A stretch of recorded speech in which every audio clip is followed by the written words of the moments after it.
There have been many different iterations of the Clown Prince of Crime, both on the big screen, the small screen, and in animation. But of all these different Jokers, only one was actively mocked, ridiculed, and outright humiliated by the audience. That would have been Jared Leto's gangsta Joker, as seen in the much maligned Suicide Squad.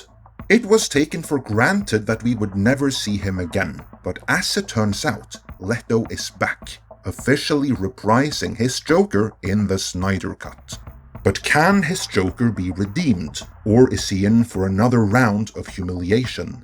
In this editorial, I will begin by briefly recapping how Leto's Joker originally fell flat and his subsequent humiliation, before exploring the detailed machinations behind how he is now back, and why that in the end might not be such a bad thing. After Heath Ledger's iconic performance, Warner knew that the next Joker would have to knock it out of the park in order to win over the audience. That point cannot be overstated, because this was to be no one-off, on the contrary. Then DC on Film Supremo, Zack Snyder had big plans for this Joker, who would be hinted at in Batman v Superman, teased in David Ayer's Suicide Squad, and then further explored in both future Suicide Squad sequels and spin-offs, as well as future Batman movies, and even his own solo Joker movies. In retrospect, we know that's not what happened, but at the planning stage, this was the intention. In other words, this Joker was intended to be here to stay, so they had to get him right. In order to ensure that they would do, they hired an actor of high caliber in Jared Leto. On paper a good choice, but from there, things quickly went awry, and not just with the casting of Jared Leto.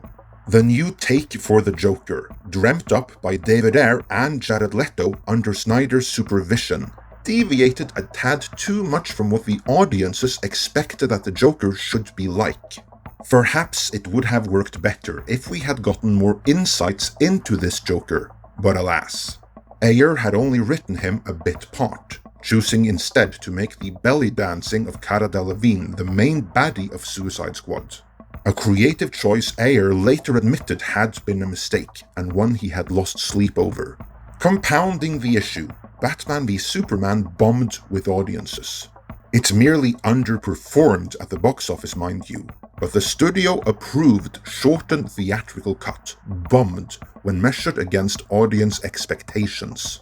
This had Warner head honchos freak out, so in the months between the release of Batman v Superman and Suicide Squad, the Warner head honchos took Suicide Squad away from director David Ayer and re-edited it themselves. Or rather, they had a trailer-cutting agency do it for them. We don't know if things would have been any different if they had released the Ayer cut instead, but we do know that despite its relative box office success, the studio-approved theatrical cut of Suicide Squad also bombed with audiences. And so did what we saw of Leto's interpretation of the Joker. Leading up to the movie's release, Warner leaked stories about how deep method Leto had gone for the Joker, to the point of terrorizing his castmates by sending them dead animals, used condoms, and other nasty stuff like that. If audiences had been mesmerized by his performance, then maybe this information would have been better received. But they weren't, so it wasn't. Instead, it made Jared Leto not only look like a joke of a Joker, it made him look like an outright creep. This, combined with all the flaws of the movie itself, set the stage for the humiliation of Jared Leto. His Joker was relentlessly mocked and humiliated in memes created by the movie-going audience. What was no doubt worse, though, was the humiliation from the studio itself. Over the course of making Justice League, Zack Snyder, the man with the plan for Leto's Joker, was ousted. He was replaced by Johns and Berg, and their plan for Jared Leto was to string him along while they moved in a completely different direction from what Zack Snyder had intended. Before long though, they too were ousted and replaced by Walter Hamada. But like them, Hamada also strung Leto along, all while greenlighting the Joker movie that Todd Phillips and Joaquin Phoenix pitched to him. Leto did not appreciate that, not one bit, and he tried to have his agents shut that movie down, but to no avail. In the end, audiences worldwide were blown away by Phoenix Joker, and the movie itself went on to outgross Star Wars Rise of Skywalker, which is a pretty telling verdict on both movies. But during all of this, Leto was still strung along. He was told the Joaquin Phoenix Joker was just some Elseworlds tale, a one-off, but he remained the canon Joker, and he would be in the Suicide Squad spin-offs and sequels.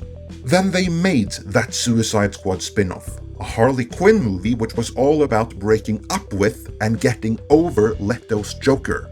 Not only would Leto not be in it, the animated stand-in didn't even look like him.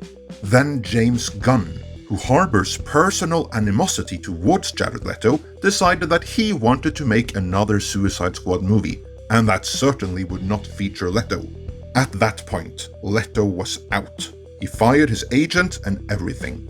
It looked like his Joker would forever be remembered as a joke, and as the humiliation of Jared Leto.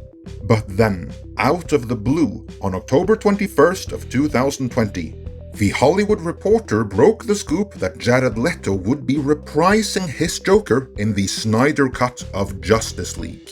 To make that clear, this is not a matter of previously filmed but discarded footage being reinserted into the movie.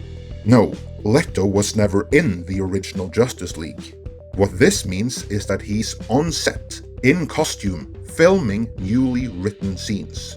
So, given everything we've just gone through, how could this have happened?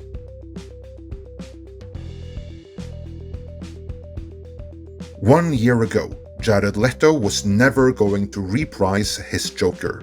Warner had moved on. Them greenlighting Todd Phillips' Joker in the first place signaled it, and it becoming a monster hit sealed it. But even so, The Hollywood Reporter just confirmed that Jared Leto is now back. Which, to be clear, is something he always said he was up for, if conditions were right. Something had to change behind the scenes to make conditions right, and that something was AT&T. As we have covered in earlier videos, AT&T decided that the Snyder Cut could do for HBO Max what The Mandalorian had done for Disney+. To this end, they tasked Zack Snyder with not just finishing up the Snyder Cut, but restructuring it into a 4-part event miniseries. Something we incidentally reported as a rumor months before it was confirmed to be a fact. Anyway, in that restructuring from theatrical feature film to streaming miniseries, more footage and new scenes will be required. Not just to fill up time, but to set up what comes next. You see, the Snyder Cut isn't a one-off for HBO Max, far from it. Just like The Mandalorian wasn't a limited one-off miniseries on Disney+. AT&T wants the Snyder Cut to launch the continuation of the Snyderverse on HBO Max, and have it cross over with what they're doing on the big screen, so it all connects in one big multiverse. That's why both Michael Keaton and Ben Affleck will reprise their respective Batmen in the multiverse exploring The Flash. They're setting up a multiverse where everything DC ever made is canonized as taking place on different Earths, something our good friend Mikey Sutton from Geekosity magazine has reported for a long time. Getting back to the Snyder Cut, their intention is for it to set up the continuation of the Snyderverse on HBO Max. To this end, Ben Affleck's Batman project is back in development, and Small Screen is reporting that a Justice League follow-up miniseries is also in development. A Snyder Cut Part 2, if you will. I can't say I'm familiar with that outlet, but I see no reason to disbelieve the scoop. After all, the Snyder Cut was always meant to be Justice League Part 1 of 2. This is all contingent upon the Snyder Cut being a hit for HBO Max, of course. but regardless of how it fares, we now know it will feature Jared Leto's Joker, who is filming new scenes for it. But is he back for another one-off cameo, or to set up a bigger presence down the line? I don't know this for a fact, but I would be inclined to believe that if all goes well with the Snyder Cut, Leto's Joker will at the very least feature in Affleck's Batman project. And that might not be such a bad thing. In some sense, Leto's Joker never got a chance. Yeah, it was a very, shall we say, unusual take. This sucks more than anything that has ever sucked before. Maybe there never was any way it could have worked. But even so, Leto's Joker got caught up in a perfect storm of circumstances which resulted in his setup in Suicide Squad never being paid off.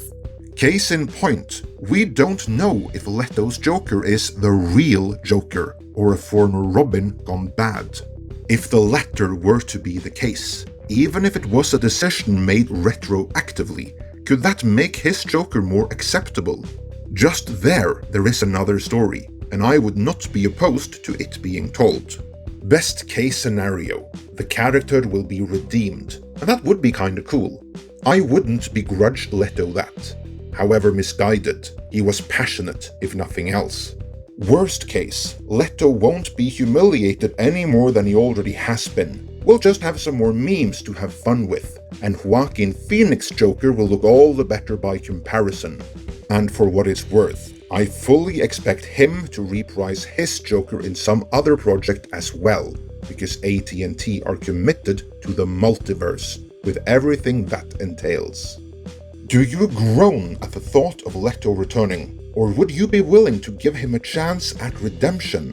Let me know in the comments, and be sure to hit like and subscribe so you don't miss out on any of our upcoming videos, such as our dissection of Ray Fisher's accusations against the former DC regime, and how that could still blow up in the face of the present.